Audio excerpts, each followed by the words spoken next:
नमस्कार दोस्तों, स्वागत है आप सभी का एकाक्ष ट्यूटोरियल्स पर। मैं हूं गौरव।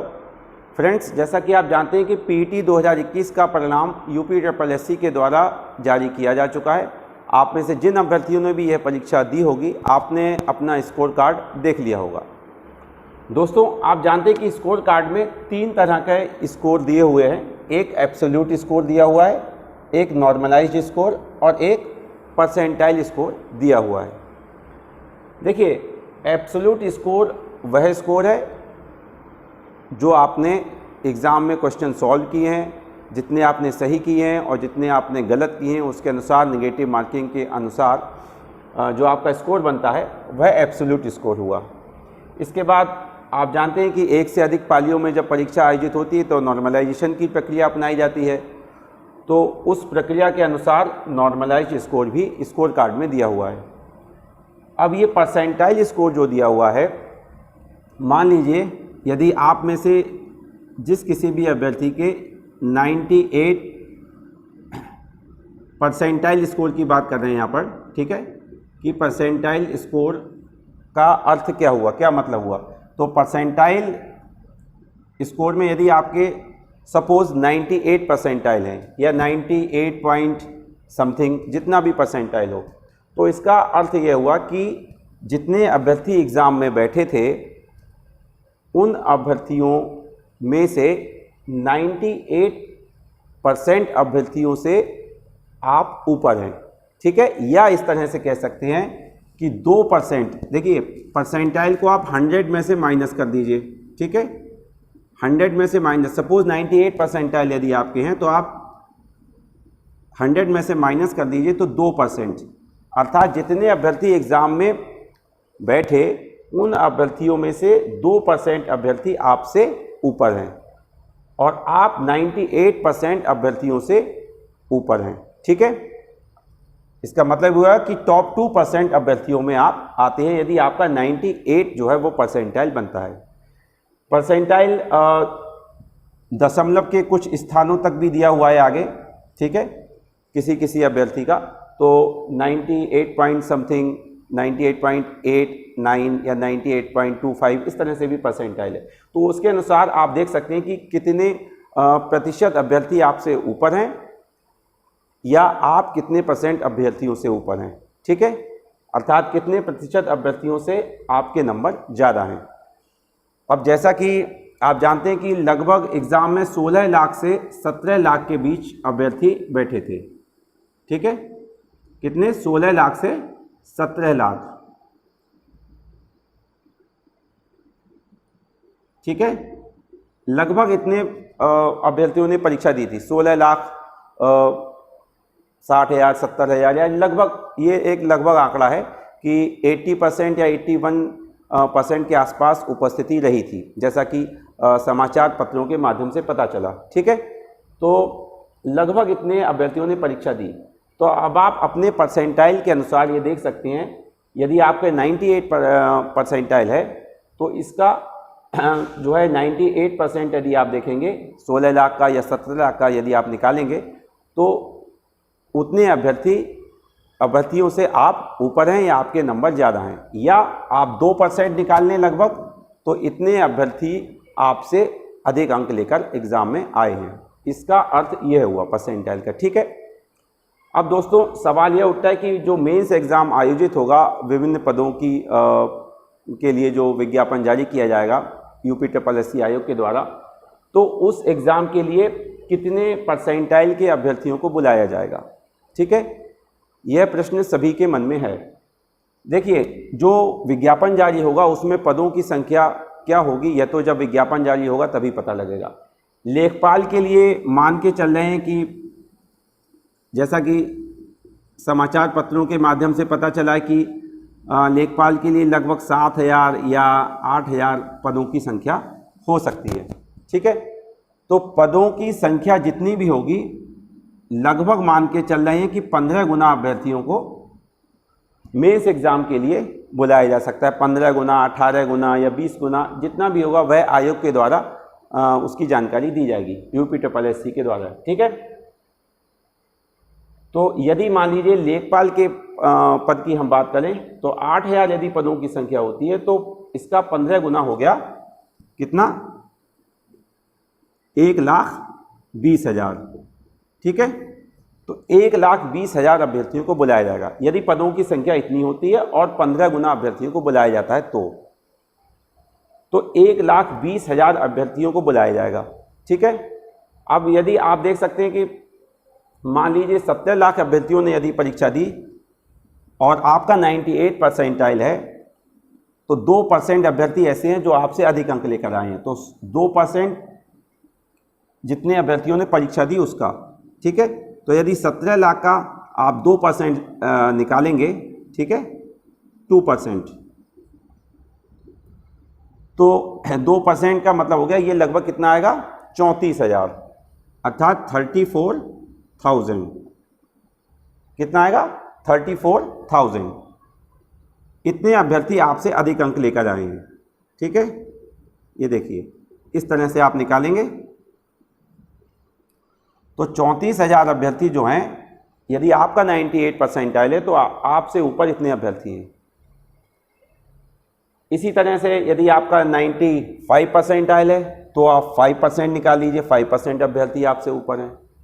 ठीक है, तो लेखपाल के लिए यदि 1,20,000 अभ्यर्थियों को बुलाया जाता है तो आप इस तरह से निकाल सकते हैं कि यदि आपका 95 परसेंटाइल है, ठीक है, तो अर्थात 5% आप निकालिए कि कितने अभ्यर्थी ऊपर हुए, तो ये हो जाएगा 85,000। कितना हो जाएगा यहाँ पर, 85,000। ठीक है, और यदि आपका परसेंटाइल 93 है तो आप 7% निकाल लीजिए। ठीक है, तो 7% कितना हो जाएगा, 1,19,000। अर्थात यदि आपके 93 परसेंटाइल है तो 1,19,000 अभ्यर्थी आपसे अधिक अंक लेकर आए हैं। या आप कह सकते हैं कि जो टॉप 7% अभ्यर्थी हैं, आप लगभग उन अभ्यर्थियों में आते हैं। तो यदि आपका 93 परसेंटाइल के आसपास या इससे अधिक परसेंटाइल है और इतने पद लेखपाल के आते हैं और 15 गुना अभ्यर्थियों को बुलाया जाता है तो आपको एग्ज़ाम में कॉल किया जा सकता है मेंस एग्ज़ाम के लिए। ठीक है, क्योंकि लगभग 1,19,000 अभ्यर्थी जो होंगे वह 93 परसेंटाइल से लगभग 93 परसेंटाइल या इससे अधिक अंक लेकर आए हैं एग्ज़ाम में। ठीक है, ये एक आपको लगभग जो है गणना करके मैं आपको बता रहा हूँ। ठीक है, लेकिन यदि पदों की संख्या कम होती है तो फिर परसेंटाइल जो लेखपाल के लिए कट ऑफ होगा, ठीक है, ये हम कह सकते हैं कि ये एक तरह से क्या है, एक्सपेक्टेड कट ऑफ। ठीक है, एक्सपेक्टेड कट ऑफ, तो ये एक्सपेक्टेड कट ऑफ हुआ।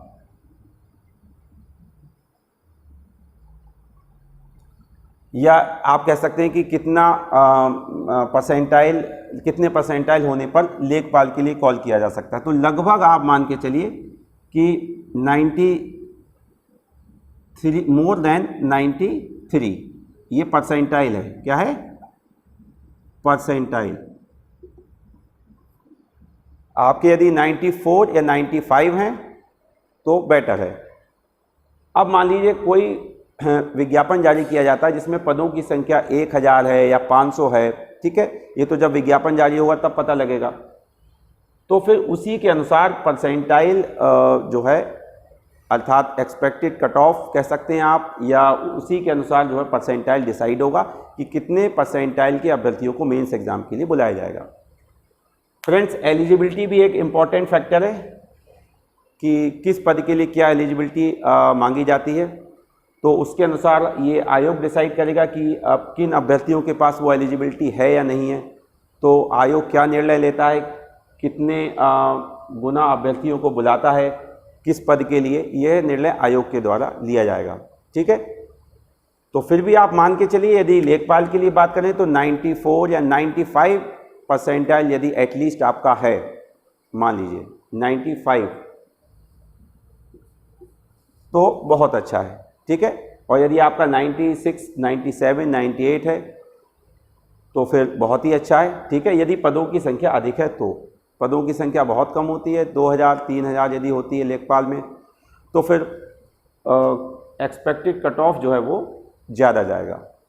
ठीक है दोस्तों, तो परसेंटाइल का अर्थ यह हुआ, आप इस तरह से इसको जो है समझ सकते हैं। ठीक है, आप इस तरह से समझ लीजिए कि 1% यदि 16 लाख अभ्यर्थी बैठे तो 1% में मान लीजिए 16,000 अभ्यर्थी आते हैं। कितने? 16,000। यदि 17 लाख अभ्यर्थी बैठे तो 1% में 17,000 अभ्यर्थी, अर्थात यदि आपका 99 परसेंटाइल है, यदि आपका 99 परसेंटाइल है तो 1% अभ्यर्थी आपसे अधिक अंक लेकर आए, अर्थात यदि 16 लाख अभ्यर्थी बैठे हैं तो उसका 1% कितना हुआ? 16,000। तो 16,000 अभ्यर्थी आपसे ज़्यादा हैं। इसी के अनुसार आप देख लीजिए, जितना आपका परसेंटाइल है उसको 100 में से आप माइनस कर दीजिए, और 100 में से माइनस करने के बाद जितने परसेंट बचें उतने अभ्यर्थी आपसे अधिक अंक लेकर आए हैं। ठीक है फ्रेंड्स, तो एक्सपेक्टेड कट ऑफ आप मान के चलिए, यदि लेखपाल की बात करें तो 95 हैं यदि आपके, तो बहुत सेफ हैं आप। यदि पदों की संख्या ज़्यादा होती है और 20 गुना अभ्यर्थी, 18 गुना अभ्यर्थी बुलाए जाते हैं, तो फिर 94, 93, 92 तक भी जो है उसी के अनुसार जो है परसेंटाइल, उतने परसेंटाइल के अभ्यर्थियों को मेंस एग्ज़ाम के लिए, लेखपाल के लिए बुलाया जा सकता है। और अन्य पदों का जो विज्ञापन जारी होगा उसमें पदों की संख्या और एलिजिबिलिटी पर भी डिपेंड करेगा कि कितने गुना अभ्यर्थियों को आयोग बुलाने का निर्णय लेता है। ठीक है, क्योंकि किन अभ्यर्थियों के पास वो एलिजिबिलिटी है या नहीं, यह इस तरह से तो पता लगेगा नहीं। ठीक है, तो हो सकता है आयोग अधिक गुना अभ्यर्थियों को जो है मेंस एग्ज़ाम के लिए बुलाए, जिस किसी भी पद के लिए मेंस एग्ज़ाम के लिए विज्ञापन जारी किया जाता है। ठीक है दोस्तों, तो यह वीडियो बनाने का उद्देश्य यही था कि परसेंटाइल जो है क्या है, इसका अर्थ क्या है, किस तरह से आप ये देख सकते हैं कि आपकी रैंक कह सकते हैं, या आप कितने प्रतिशत अभ्यर्थी आपसे अधिक अंक लेकर आए हैं। ठीक है, तो ये समझाना ही इस वीडियो को बनाने का उद्देश्य था। ठीक है दोस्तों, तो उम्मीद करता हूँ वीडियो आपको पसंद आया होगा। यदि वीडियो पसंद आया हो तो वीडियो को लाइक कीजिए, शेयर कीजिए, और जनरल स्टडीज़ और करंट अफेयर्स की तैयारी के लिए आप एकाक्ष ट्यूटोरियल्स को सब्सक्राइब कर सकते हैं। आरओ के एग्ज़ाम की तैयारी के लिए भी आप एकाक्ष ट्यूटोरियल्स को सब्सक्राइब कर सकते हैं। ठीक है दोस्तों, तो मिलते हैं हम अगले वीडियो में, तब तक के लिए धन्यवाद।